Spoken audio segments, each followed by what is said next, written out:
நண்பர்களே,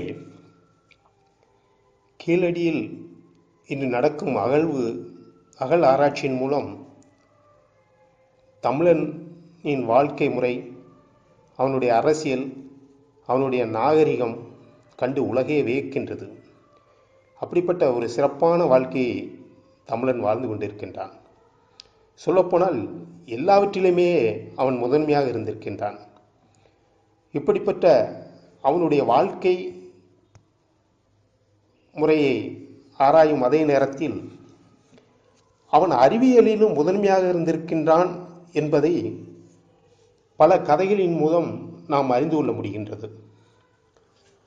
அதுக்கு உதாரணமாக எல்லா நிகழ்வு அறிவியலுமே ஏற்கனவே தமிழன் கண்டுபிடித்து விட்டான்.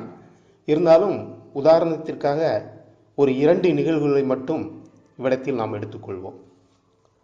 ஒன்று சிலப்பதிகாரம்.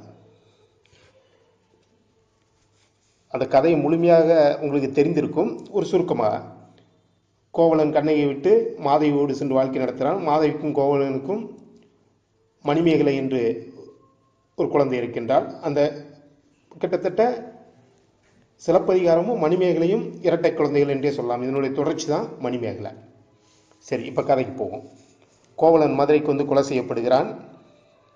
கோவலன் பிரிந்தபின் மாதவி தன்னை முழுநேர பௌத்த துறவியாக மாற்றிக்கொண்டார். எல்லா ஆசபாசங்களையும் தொடர்ந்து விட்டார். அவர் மட்டுமல்ல, தன் மகளான மணிமேகலையையும் புத்த துறவியாக்கிவிட்டார். புத்த பெருமானுக்கு பூஜை செய்வதற்காக பூக்களை தொடுத்து கொண்டிருக்கின்றார். அந்த நேரத்திலே மதுரையில் கோவலன் கொலையுண்ட செய்தி அவள் காதிலே எட்டுகிறது. மன வேதனையில் அவள் கண்களில் இருந்து 2 சொட்டு கண்ணீர் வந்து அந்த பூக்களிலே விழுந்து விடுகின்றது. கண்ணீரால் பட்ட அந்த பூ புத்தபெருமானுக்கு உகந்தது அல்ல என்று சொல்லி தன் மகள் மணிமேகலையை பூப்பறிக்க அனுப்புகின்றாள். நந்தவனத்துக்கு சென்ற மணிமேகலையை அவ்வழியாக வந்த நாட்டு இளவரசன் உதயகுமாரன் கண்டு அவளை பின்தொடர்கிறான். மணிமேகலையும் தான் ஒரு புத்தத்துறவியாக இருந்தாலும் அவளை அறியாமலேயே அவன் மேல் ஏதோ ஒரு பற்று ஏற்படுகின்றது. இதுக்கு ஒரு பழைய கதையெல்லாம் உண்டு. அவங்க 2 பேரும் முற்பறவையில் கணவன் மனைவியாக இருந்தவர்கள். சரி, அது இப்போ நமக்கு தேவையில்லை. அந்த எண்ணம் வந்த உடனே மணிமேகலை தனக்கு அப்படி ஒரு எண்ணம் வந்து தவறு என்று சொல்லி அருகில் உள்ள ஒரு கண்ணாடி மாளிகை, அதாவது கண்ணாடி குடிசை மாதிரி கண்ணாடியால் கட்டப்பட்ட ஒரு மாளிகைக்குள் நுழைகிறாள். அங்கே வந்த உதயகுமாரன் வெளியில் நின்று மணிமேகலையை பார்க்கின்றான். ஏதோ சொல்கின்றான். இருவரும் ஒருவரை ஒருவர் பார்க்க முடிகின்றது, ஆனால் பேசுவதை கேட்க முடியவில்லை. இதானே ஒளி தத்துவம். ஒளி பரவும், ஒளி பரவாது. அதாவது ஒளி மீன்ஸ், ஒளி என்றால் சவுண்டு வர்ற ஒரு ஒளி, வெளிச்சம் ஒரு ஒளி.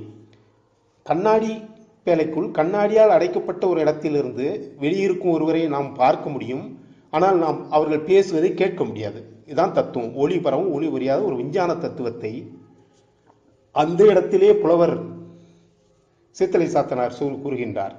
இருவரும் ஒருவர் பார்க்கின்றார்கள், ஆனால் அவர்கள் பேசுவதை ஒருவர் கேட்க முடியவில்லை.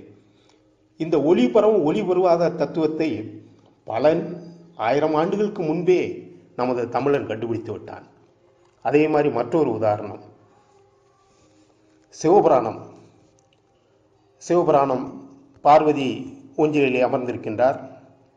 அலைமகளும் கலைமகளும் அந்த ஊஞ்சலை ஆட்டிக்கொண்டிருக்கிறார்கள். அது லட்சுமியும் சரஸ்வதியும் ஊஞ்சலின் இந்த பகுதியிலிருந்து அந்த பகுதிக்கு ஊஞ்சலை அங்கெங்கும் ஆட்டிக்கொண்டிருக்கிறார்கள். பார்வதி ஊஞ்சலிலே அமர்ந்திருக்கின்றார். இவர்கள் ஊஞ்சலை ஆட்டி பார்வதி அங்கெங்கும் சென்று வரும்போது அவள் காதிலே தூங்குகின்ற அந்த குண்டலம் ஆடுகின்றது. அது இந்த ஊஞ்சலை விட வேகமாக ஆடுகின்றது. இவர்கள் அந்த குண்டலத்தை இன்னும் வேகமாக, குண்டலத்தை விட இந்த ஊஞ்சலை வேகமாக ஆட்ட வேண்டும் என்ற ஒரு ஆர்வத்தில் ஊஞ்சலை வேகமாக ஆட்டுகின்றார்கள். அந்த குண்டலம் அதைவிட வேகமாக ஆடுகின்றது. புலவர் அங்கே குறிப்பிடுகின்றார், இவர்களுடைய அறியாமையை எண்ணி பார்வதி நகைப்பதாக கூறுகின்றார். அப்போ பார்வதி இவர்களை நோக்கி, நீங்கள் எவ்வளவு வேகமாக ஆட்டினாலும் இந்த குண்டலத்தை விட வேகமாக ஆட்ட முடியாது. ஏனென்றால் அந்த குண்டலத்தின் நீளத்தை விட இந்த ஊஞ்சலின் நீளம் அதிகம் என்று கூறுவதாக அந்த கதை போகின்றது. இதே தானே கலீலியோ ஊசல் விதி, நீளம் குறைந்த பொருள் மெதுவாகவும் நீளம் குறைவான பொருள் வேகமாகவும் ஆடும் என்று கண்டுகொண்டார். தேவாலயத்திலே இறைவனை ஜெபம் பண்ணி கொண்டிருக்கும் போது இவர் மேலே ஆடுகின்ற அந்த விளக்குகள் தொங்கி ஆடிக்கொண்டிருக்கும் இல்லையா, விளக்குகளை பார்க்கின்றார். சிறு நீளமுள்ள விளக்குகள் வேகமாகவும் பெரிய நீளமுள்ள விளக்குகள் மெதுவாகவும் ஆடுவதை பார்த்துதான் அவர் கண்டுபிடித்த விதி ஊசல் விதி. நீளமான பொருள் வேகமாகவும் நீளம் அதிகமுள்ள பொருட்கள் மெதுவாகவும் ஆடும் என்பதுதான் ஊசல் விதியின் கருத்து. இந்த கருத்தை தானே சிவபுராணத்தில் சொல்லியிருக்கிறார்கள். தமிழன் எவ்வளவு பெரிய அறிவியல் முன்னோடி என்பதை நாம் இங்கே காண்கின்றோம். நன்றி, வணக்கம்.